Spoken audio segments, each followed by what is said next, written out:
Bonjour à toutes et à tous et bienvenue dans ce briefing des marchés du mardi 14 septembre 2021. Avant toute chose, je vous laisse prendre connaissance de l'avertissement légal sur les risques.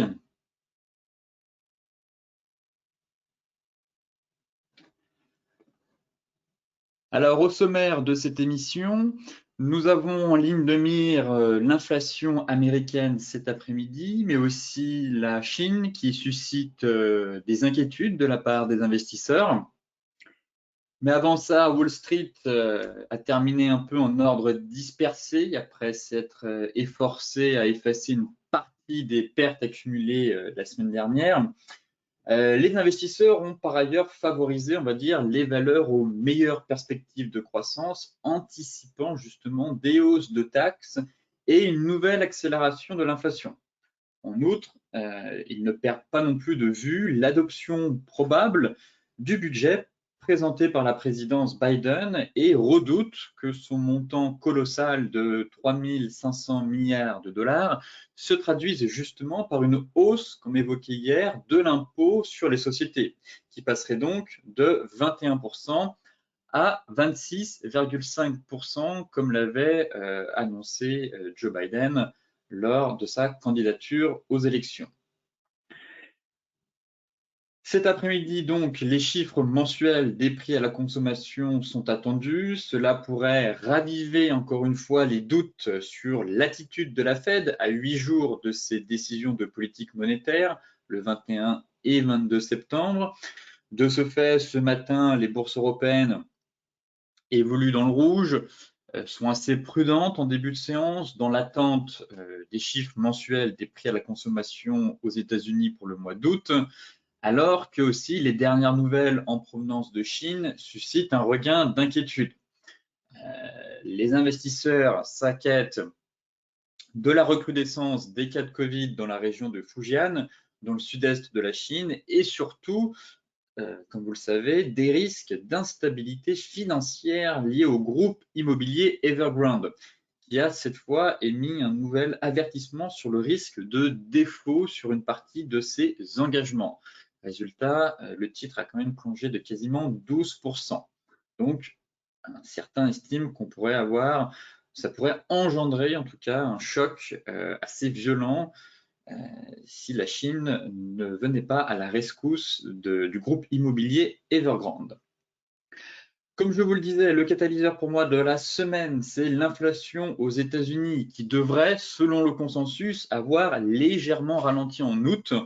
Euh, Actuellement, on table sur une hausse globale des prix de 0,4% sur un mois et de 5,3% sur l'autre en rythme annuel.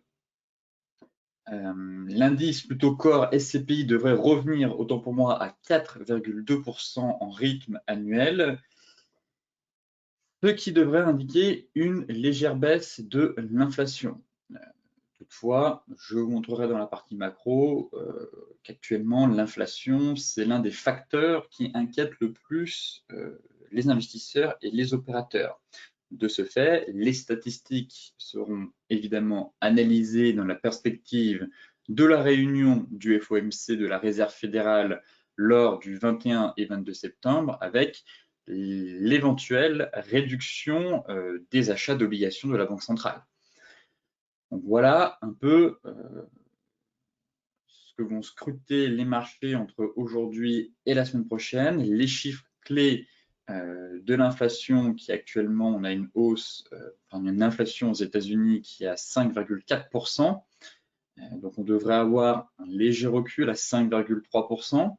Mais en cas de forte hausse, tout porte à croire que la Fed devra intervenir en tout cas et mettre en place le fameux tapering. Et ça fait un peu peur au marché. Et justement, dans la partie macro, voilà ce qui inquiète les marchés, quels sont les facteurs de risque.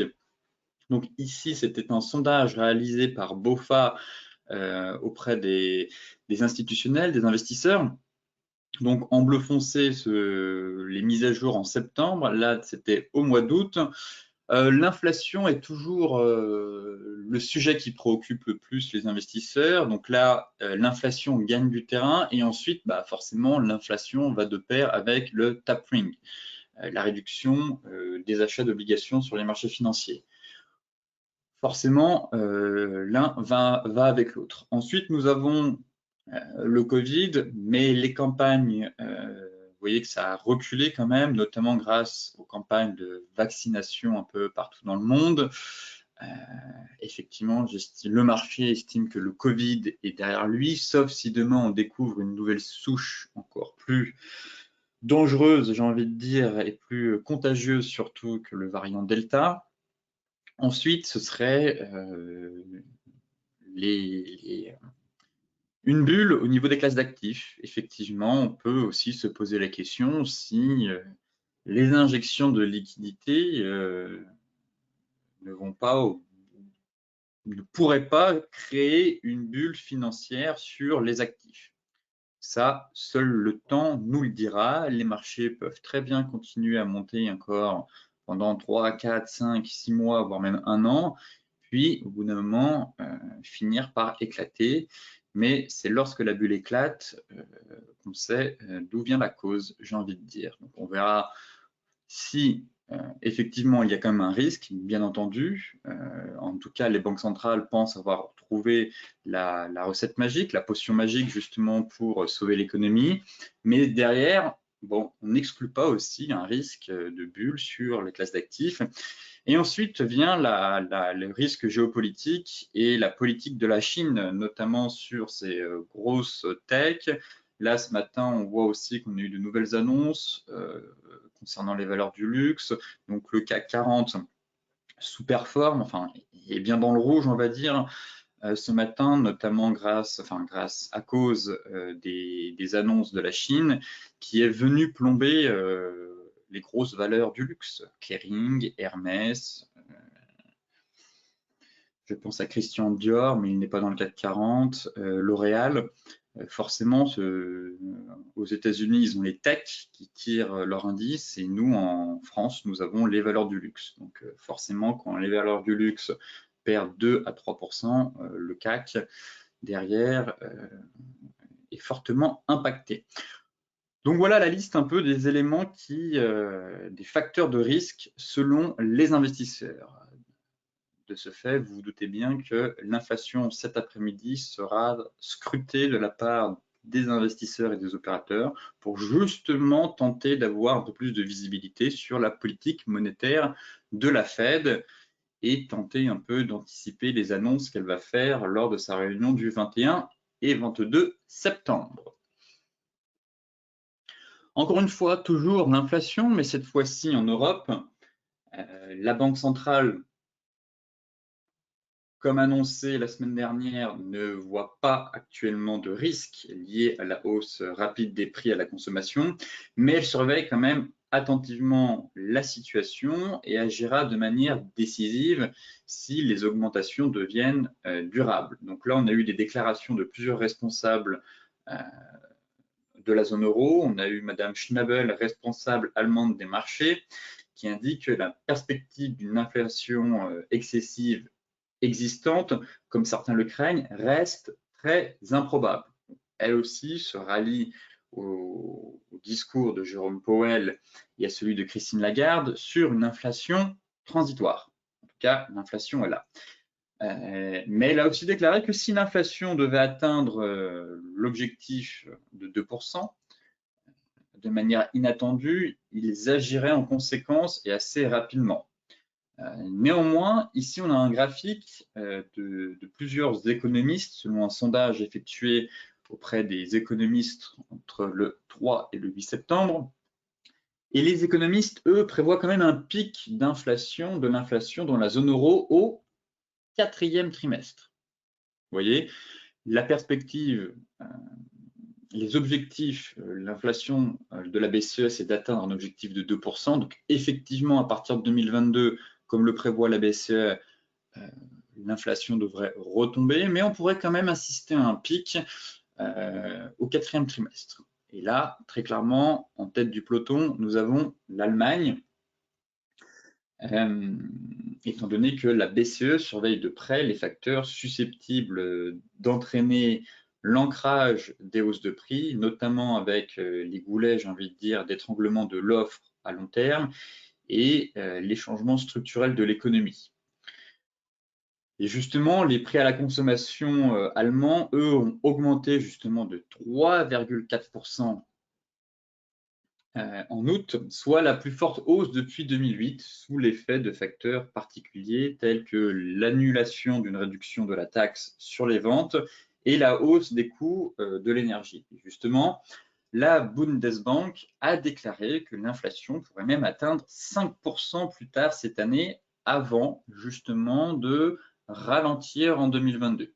Et la BCE prévoit justement également, comme j'avais pu vous le montrer la semaine dernière dans ses prévisions, un ralentissement l'année prochaine de l'inflation pour l'ensemble de la zone euro. Mais bon, pour l'instant, l'inflation est là.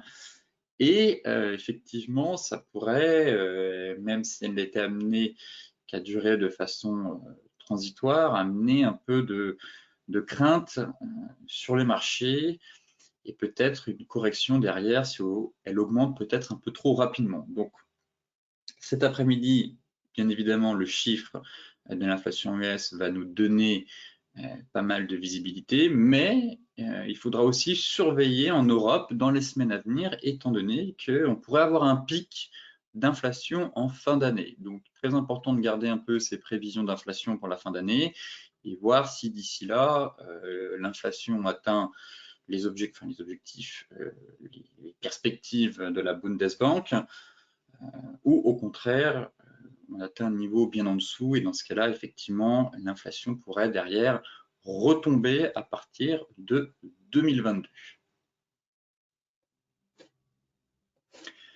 Côté graphique, direction notre indice national, le CAC 40, qui bat de l'aile ce matin, étant donné que Kering, Hermès, Louis Vuitton et L'Oréal viennent plomber l'indice suite aux annonces faites par la Chine une nouvelle fois. Pour ma part, toujours soit dans ce scénario de ABC, mais pas de plan de trading à quelques heures d'un événement clé, j'ai envie de dire. Néanmoins, j'observe toujours qu'on consolide soit dans nos porte-voix, soit on est en train d'amorcer la nouvelle jambe de baisse pour aller chercher un peu plus bas.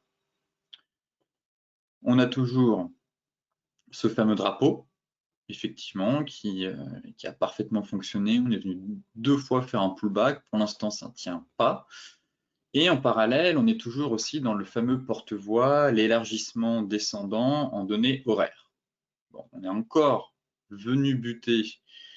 Bon, il est plus propre sur les futurs.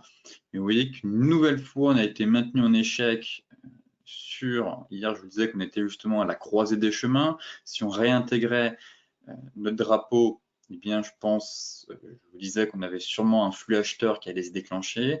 Et en revanche, si maintenu en échec, les vendeurs pourraient enfoncer les clous. Et effectivement, pour l'instant, tous les rebonds sont vendus. Ce matin, on a même eu un double top, quasiment l'objectif théorique atteint. Donc là, très clairement, sur le CAC, je passe neutre dans l'attente d'avoir un peu plus de visibilité, tout simplement. Pour moi, on pourrait très bien aller chercher la borne basse ici et finalement évoluer dans un énorme range, comme cela.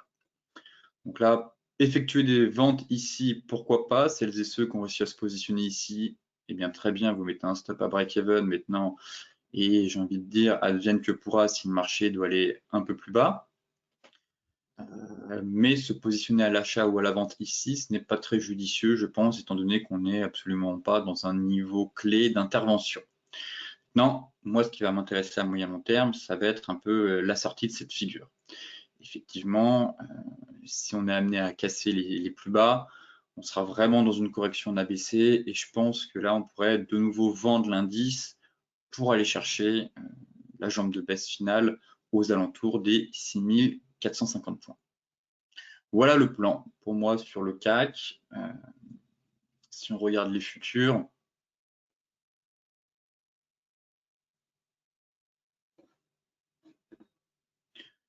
Voilà, finalement, hier, on est de nouveau venu faire le pullback sur le drapeau, bloqué ici, réintégration, et on est toujours dans cette figure d'élargissement. Donc, effectivement, le sentiment que les vendeurs à court terme ont la main, et qu'on pourrait très bien retourner taper la borne basse, et donc revenir sur le niveau de support des 6570. Et c'est ici qu'il faudra surveiller le CAC 40 pour savoir si soit on se positionne un peu dans un range et qu'on tente des achats pour de nouveau aller chercher la borne haute, ou à l'inverse, si on casse, poursuivre cette correction en A, B, C et venir vers les 6450, 6485 points. Voilà le plan global sur le CAC 40. Maintenant le DAX. Le DAX, assez neutre finalement, pareil. Un marché stable, encore une fois, dans l'attente des chiffres sur l'inflation. Donc forcément, je n'ai pas beaucoup d'indications à vous donner. Le mieux reste de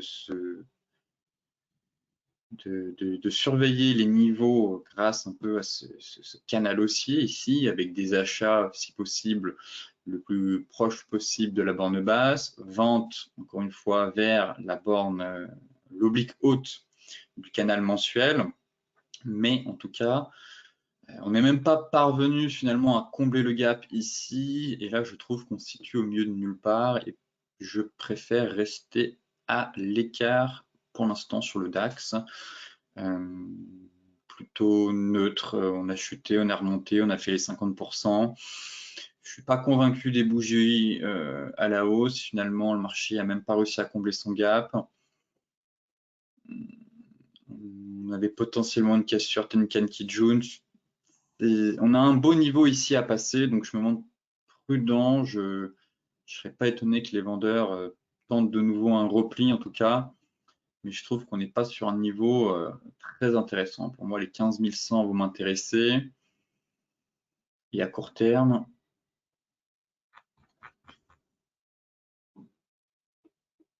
15 500 plutôt.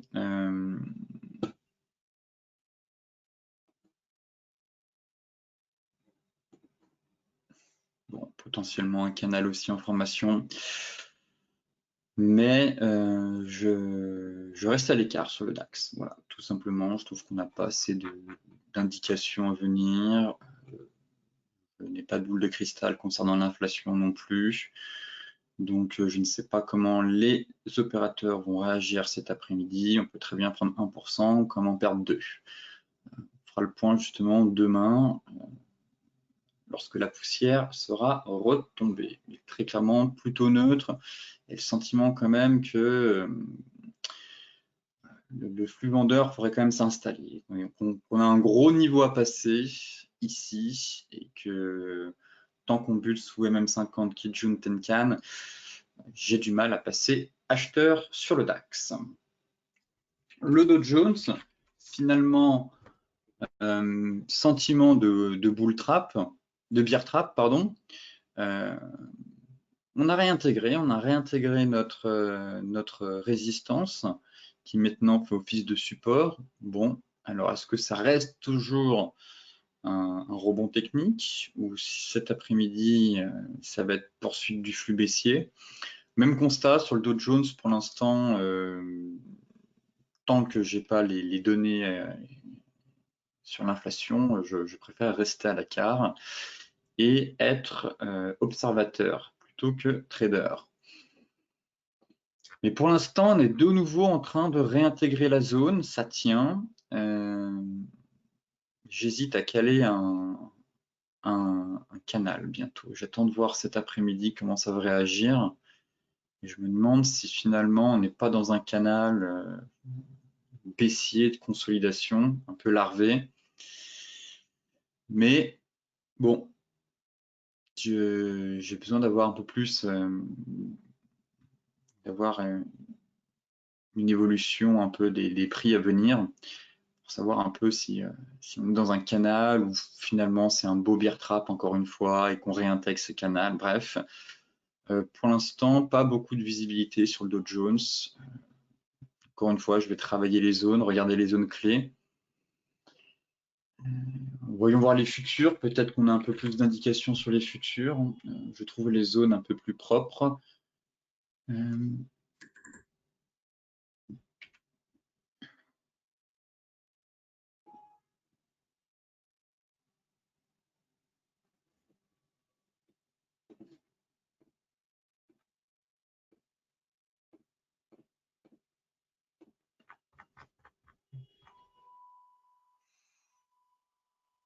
Ouais, on a quand même une belle bougie flux, ça tient.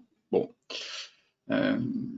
si les chiffres ne déçoivent pas les marchés, effectivement, on devrait de nouveau, pourquoi pas, tenter un achat ici avec un stop loss juste en dessous pour aller chercher la deuxième zone. Mais c'est vrai qu'hier, on a quand même eu une belle bougie flux sur le... On n'est pas vraiment sur un avalement, je crois. On a ouvert avec un léger gap haussier lundi. Effectivement, on a un léger gap haussier, donc on n'est pas vraiment sur un avalement. L'avalement, ce serait déjà avec un gap baissier pour qu'il soit complet. Mais on est de nouveau, en tout cas, sur potentiellement un range, voire bon, un canal, mais sur les futurs, on est vraiment dans un range, on n'est pas dans un canal. Enfin, il serait un peu larvé, comme je vous disais, si on prend les mèches, effectivement. Prudence sur les ventes. Finalement, hier, ce n'était pas un pullback. On n'a pas eu de pullback avec un retour pour venir combler le gap sur le cash. Ça a tenu. Donc là, très clairement, en fonction des données cet après-midi, le flux pourrait très bien repasser haussier. Voilà pourquoi je me montre plus prudent dans l'attente des données sur l'inflation américaine. On fera le point demain, mais effectivement, si on enfonce une nouvelle fois ce support sur les chiffres de l'inflation, là, je pense que je passerai vraiment vendeur derrière pour aller chercher la zone à 34 200 points. Et en données 4 heures, bon, tente de reprendre de la hauteur, de reprendre un peu des couleurs, mais on est sur support, donc je ne vendrai pas ce support, mais en fonction des données, pourquoi pas derrière aller chercher les 35 000 points. Et en cas de grosse déception et qu'on clôture ici, je passerai vendeur avec un stop loss juste au-dessus pour de nouveau aller chercher cette zone à 34 200 points. Côté Forex, pas grand-chose à dire, vraiment neutre. Finalement, l'euro a fait une belle mèche basse hier, mais on n'est pas sur un niveau qui m'intéresse. Le Forex est assez mou ce début de semaine. Je n'ai pas trouvé beaucoup d'opportunités, à part le NZD-USD, mais il s'est pas déclenché. Le NZD-CAD aussi, on fera le point, mais sur l'euro, je trouve qu'on est... Je suis tiraillé tout simplement entre ce range toujours et potentiellement l'élargissement descendant qu'on a eu ici. Bon, j'ai coupé un peu les mèches, mais j'ai l'impression quand même qu'on sorte sur cette oblique. MM50, tant que ça tient, on peut avoir un pullback un peu agressif et potentiellement essayer de faire un peu cette épaule inversée. Mais je suis pas convaincu. Là, actuellement, pareil, je reste en stand-by sur l'euro-dollar. Je n'ai pas un plan à vous proposer. Les zones qui vont m'intéresser en swing, ça va être les 1,1755 ou les 1,1660 ou les 1,1680 ou les 1,1875, 1,1895, 1,19. Voilà les niveaux. Et ici, pour moi, c'est un peu la bataille. Hier, on avait une belle bougie flux. Finalement, ça tient. Ce matin, on tente un flux acheteur, finalement, balle au centre. L'euro hésite. L'euro hésite. Donc, pareil, je préfère m'abstenir quand on manque de visibilité comme ça. Et puis, une nouvelle fois, on a aussi un événement macro important. Donc, j'ai pas envie de me prendre des portes de saloon sur l'euro-dollar une fois de plus. Finalement, le niveau des 50 a tenu. On est revenu en données 4 heures sur le niveau des 38,2, mais faut-il vendre et pour viser les 1,1755 ou finalement, avec l'avalement ici qu'on a eu, c'est acheteur, mais c'est visé les 1,1875. Bon,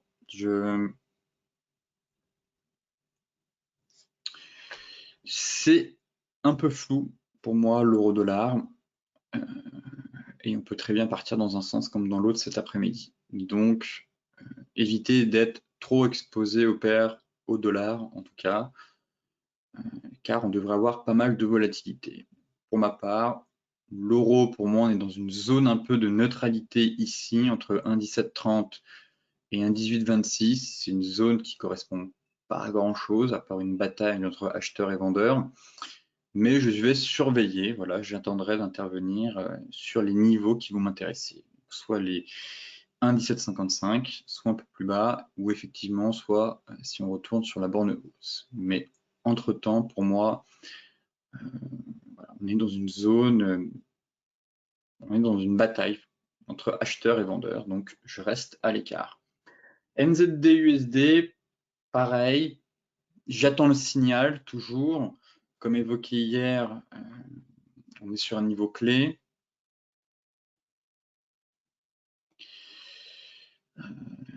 Tenkan remonte, on est sorti du nuage. Bon, ce serait bon qu'on casse à la hausse cette oblique, que Chikou sorte par le haut du nuage, que les prix franchissent les mêmes 200, la borne haute, et clôture au-dessus de ce niveau.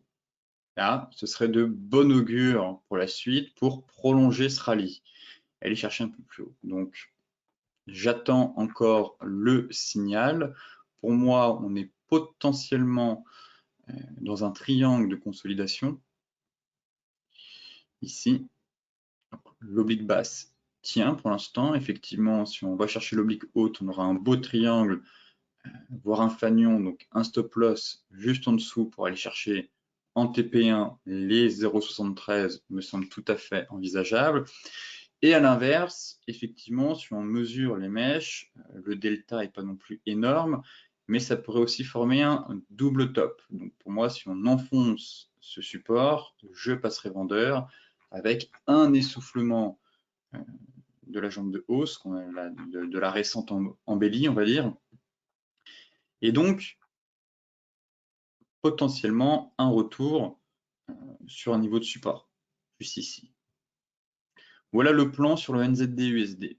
Pour l'instant, pas grand-chose. Peut-être que cet après-midi, justement, l'IPC va impacter cette paire. NZD CAD aussi, j'aime bien la dynamique. On a à peu près la même dynamique, regardez, que sur le NZD-USD. Pour moi, on a une zone de prix importante. Vous voyez, très clairement, ici, on a une zone de polarité. Une belle zone. Hop, on est venu la breaker. Pareil, ça tient pour l'instant. Et je pense qu'on pourrait aller chercher la deuxième zone, juste ici. Voilà, on a une deuxième zone. Et ça pourrait être intéressant avec un stop loss juste en dessous d'aller chercher cette deuxième zone en TP, en TP final, tout simplement. Je ne vise pas plus haut sur cette paire. Aller chercher les 0,90-70.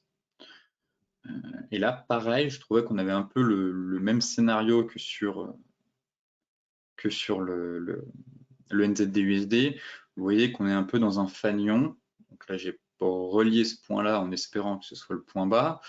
Mais si la zone de support tient et que de nouveau on effectue une rotation, eh bien, fanion, on pourrait aller chercher plus haut. Effectivement, premier TP, ce serait ici avec une mise à BE. J'aime bien aussi la moyenne mobile 50 qui vient en renfort sur notre zone hebdomadaire de prix. Et finalement, en fait, tant que ce niveau n'est pas enfoncé, les acheteurs gardent la main. Et derrière, si on sort ce triangle par le haut, eh bien, cela devrait conduire à une nouvelle impulsion haussière, avec en TP1 ici, et effectivement en TP2, il faudrait reporter le mât, mais on pourrait peut-être aller chercher un peu plus haut. Donc voilà le plan aussi sur le NZD4 qui va m'intéresser cette semaine, plutôt un plan acheteur. Mais là, tout de suite dans l'immédiat, j'attendrai un peu avant de me positionner, avant d'avoir, enfin oui, de me positionner à l'achat, avant d'avoir un signal technique aussi, et de confirmer surtout ce triangle, voire ce fanion. Le gold, pareil, logiquement, les données sur l'inflation devraient aussi impacter le métal jaune. Donc, on surveillera la sortie du range. Étant donné qu'on est toujours dans une optique épaule, tête, épaule inversée. Hein. Pour l'instant, ça tient en tout cas. On a un gros range 4 heures. C'est lui qui va donner le tempo pour la suite. On est proche de notre oblique, weekly qui passe par tous les plus bas. Donc vous voyez que ici, les prix se rapprochent une nouvelle fois de cette oblique. Et derrière, on est dans un range 4 heures. Pareil, là, très clairement, la sortie du range donnera le coup d'envoi du prochain mouvement directionnel. Et effectivement, 4 sorties par le bas, ça invaliderait pas mal de choses. Enfin, le plan haussier, déjà, on serait plus dans une configuration en épaule, tête, épaule. Et derrière, on aurait une incursion sous l'oblique, et donc ça viendrait un peu fragiliser la tendance primaire, tout simplement. Bon, après, ce qui compte, c'est la clôture weekly. On pourrait très bien faire une mèche basse comme ici avant de remonter, mais ce serait dommage, en tout cas, ça viendrait un peu entacher cette dynamique primaire si on clôture sous cette oblique. Après, je n'exclus pas de nouveau un range plus profond, et dans ce cas-là, ce serait un range entre 1760 et 1830. Voilà le plan à surveiller. Donc, sortie du range 4 heures par le bas, objectif 1760 pour potentiellement nouveau range, et en cas de sortie par le haut, on visera une nouvelle fois l'objectif de l'ETI avec un retour sur les 1830 $. Voilà le plan pour moi sur le gold. Maintenant, on affine en données 4 heures pour avoir un peu plus d'indications sur l'évolution à venir des prix. Le Brent. Le Brent, toujours bien orienté à la hausse. Je garde mon plan qui était haussier depuis la semaine passée. Et puis, comme je vous disais hier, objectif selon moi, l'oblique haute. Voilà, 75-60, à peu près. 1, 2, 3 points, 4 points de contact. On peut très bien faire de l'excès, mais voilà, 76. Allez, on va arrondir, 76. Prise de bénéfice ici à 76 sur l'oblique haute.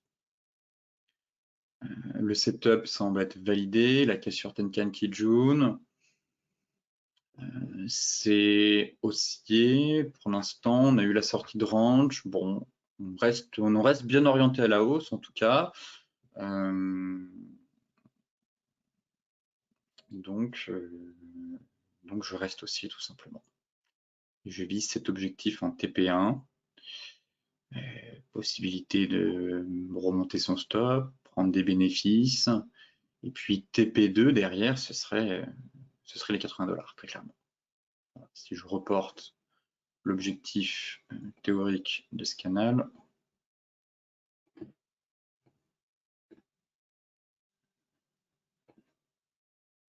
ouais, ce serait à peu près, et encore je l'ai pris en long, je devrais le mesurer comme ça, ce serait vers les 80 $.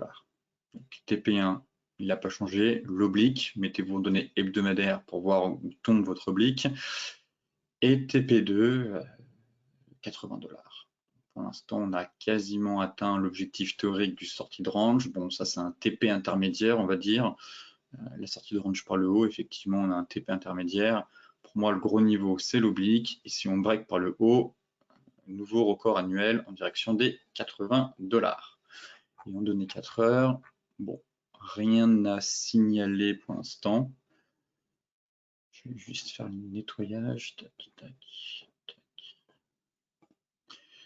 Non, rien à signaler, c'est haussier, le nuage s'oriente de nouveau à la hausse, donc en tout cas à court terme, les acheteurs reprennent l'ascendant psychologique. Le light, c'est exactement la même chose. Bon, données 4 heures pareil, de nouveau le nuage qui se réoriente à la hausse. La clôture d'hier est assez propre aussi, je trouve. Là, il faudrait que les prix sortent du nuage et que Chikou perce la Kijun. Mais sinon, c'est aussi, en fait, tout simplement. Donc là, pareil, on a atteint, bon, j'avais un TP intermédiaire à 71,50. Le light, comme vous le savez, sous-performe actuellement le Brent. En tout cas, donc là, effectivement, on est déjà proche d'une résistance un peu importante. Donc TP1, pour moi, c'était ici. Et TP2, je visais les 74,70. Donc là, tout dépend de où vous êtes positionné, mais pensez à prendre des bénéfices ou à remonter votre stop au fur et à mesure qu'on va se rapprocher de ce niveau, car ça pourrait peut-être bloquer.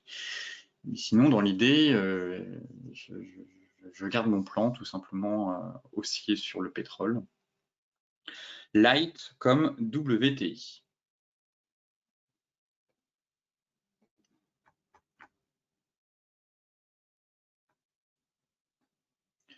Ouais, les 71,50, c'est quand même un niveau important pour moi.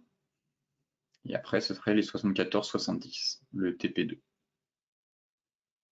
Mais je préfère très clairement la dynamique qu'on a actuellement sur le pétrole Brent. Pour terminer les cryptos, avec le BTC,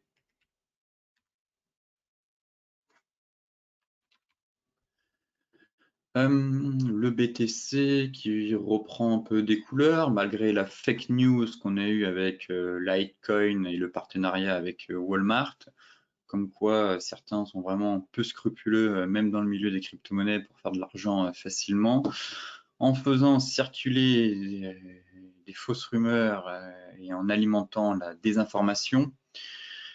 Bref, en tout cas, ça a permis un pump et dump, et au final, bon, retour à la case départ, on a fait une petite frayeur sur le BTC, mais finalement, rien de dramatique puisque les niveaux de support à clé ont été préservés. Ainsi, je garde toujours en prévision ce range qui, pour moi, semble s'installer en tout cas sur le BTC. On a tenté de faire des mèches basses, mais on est sur un bon niveau technique. Et je pense qu'on va consolider de nouveau à l'intérieur d'un range, dans un range, en données 4 heures, tout simplement.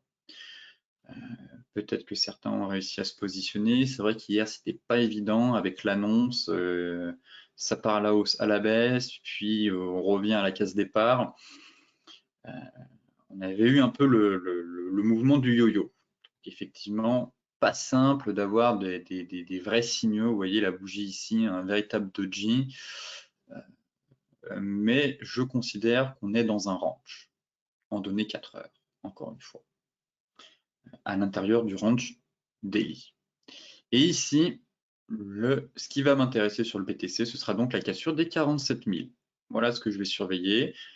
Gros flux baissier, zone de consolidation, et si on casse par le haut, direction la borne haute, un peu comme ici, en données daily, baisse, phase d'accumulation, dans un range, on casse par le haut et on repart. Ici, ce sera à peu près la même chose, mais en données 4 heures.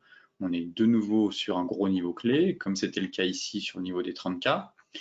Là, on est sur le support des 43 000, 44 750. Gros sell-off dû à de la liquidation. Et phase de stabilisation, respiration à l'intérieur d'un range. Donc, encore une fois, la stratégie reste la même. Trading range, achat sur la borne basse, vente sur la borne haute, ou bien vous attendez la cassure d'une des deux bornes pour vous positionner dans le flux directionnel à venir. Et dans ce cas-là, ce sera en direction des 50 500 $, ou bien, si on break par le bas, je viserai les 41 000 $ sur le BTC. Voilà le plan global sur cet actif. L'Ethereum, c'est exactement la même chose en données 4 heures, seulement qu'on est dans un biseau. Voilà. Mais sinon, le plan reste le même. On a fait une petite incursion, mais ici, on a un gros niveau de support. Dans un range aussi, MM50 en soutien, elle n'a pas cédé, vous voyez qu'elle a réussi à tenir, elle a relancé les prix. Donc, pour moi, l'Ethereum, je surveillerais en fait pour casser cette dynamique, ce serait très clairement une clôture sous la MM50 et sous le range. Là, effectivement, je passerai vendeur pour aller chercher les 2900. Mais tant que ça tient, plutôt essayer de chercher des achats sur l'Ethereum. Et si on affine encore une fois en données 4 heures, on est dans un biseau. On arrive MM50, MM200. Donc là, j'attendrai la sortie des prix. Voilà. C'est ici que ça va devenir intéressant.